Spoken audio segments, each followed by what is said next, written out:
Toutes les mesures ont été prises très tôt ce matin par la Première ministre pour mettre fin aux perturbations dans la circulation à Kin. Avec le gouverneur Daniel Bumba, nous avons fait le point de la situation au terme de la réunion en fin de journée avec la Première ministre, écrit le ministre de la Communication, Patrick Mouyaya. D'abord, la Première ministre a été alertée très tôt ce matin sur les perturbations qui étaient observées dans la ville en termes de circulation à la suite de la grève des transporteurs. Et donc,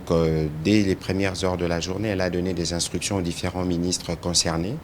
notamment le vice-premier ministre, ministre de Transport, celui de l'économie,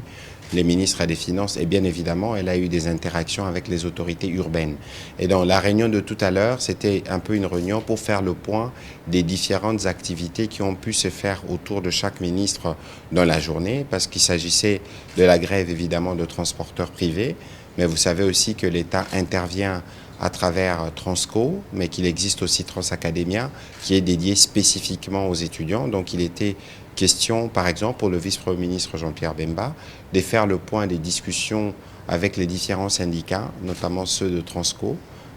pour voir dans quelle mesure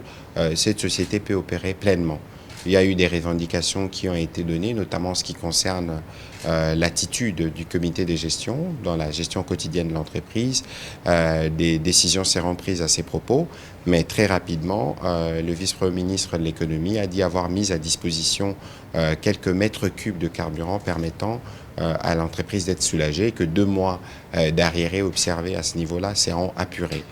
Sur un autre registre, mais dans les mêmes esprits, il était question de regarder aussi la situation du côté de Transacademia et les dispositions qui devaient être prises de ce côté-là l'ont été aussi pour nous assurer que de manière générale, la problématique du transport, en tout cas pour ce qui concerne l'État, a été mise sur la table. Mais pour ce qui concerne justement la situation spécifique de ce matin, c'est ce qui a justifié la présence du gouverneur. Peut-être que le gouverneur peut, dans les compléments qu'il va faire, vous dire ce qu'il a pu faire et les dispositions qui sont prises au niveau de la ville pour nous assurer que le mouvement est jugulé, mais que dès demain, il ne devrait pas y avoir de perturbations telles que observées aujourd'hui.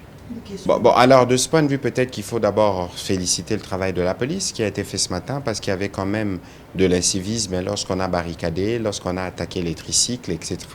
Deuxièmement, le gouverneur le dira sûrement mieux, peut-être que les tracasseries ne relèvent pas forcément de la police, mais c'est aussi de certains agents qui sont commis justement au contrôle. Mais je crois qu'il y avait eu une discussion autour du prix parce que beaucoup veulent la hausse du prix. Et que au niveau du gouvernement provincial, c'est peut-être pas encore ça la décision. Il y a un processus en cours. Je crois que le gouverneur peut mieux dire à ces sujets. Déjà, nous sommes là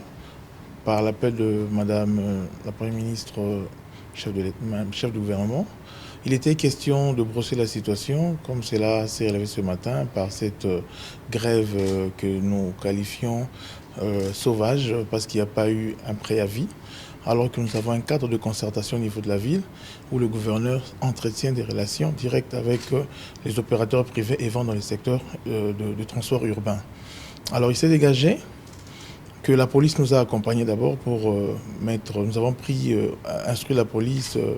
commis à notre responsabilité, de déblayer les routes de tout ce qu'il y avait comme pneus, de tout ce qu'il y avait comme des actes d'incision qui se marquaient déjà, mais qu'à cela aussi, l'accompagnement que le gouvernement a pu faire avec l'entreprise Transco, relevant de ses prérogatives en termes d'approvisionnement en carburant, que la ville a accompagné pour éviter justement de couac, parce qu'il y avait un mouvement de grève au niveau de Transco aussi qui empêchait cet approvisionnement-là. Et nous assurons que le cadre de concertation va continuer, parce que c'est là où que nous débattons sur les questions essentielles. Et quant aux tracasseries, nous tenons à soulever ici, il est juste des questions de contrôle de routine des agents de division de transport. Et d'ailleurs, cette mission-là ne concerne que, alors que la pratique de affichage des itinéraires pour éviter les demi-terrains et affichage aussi de prix. Donc voilà, pour éviter les os. Alors de ce contrôle-là, alors il s'est avéré qu'il y a eu une petite incompréhension auprès des chauffeurs, mais le cadre est mis en place pour que nous puissions poursuivre des arrangements afin que tout rentre à la normale.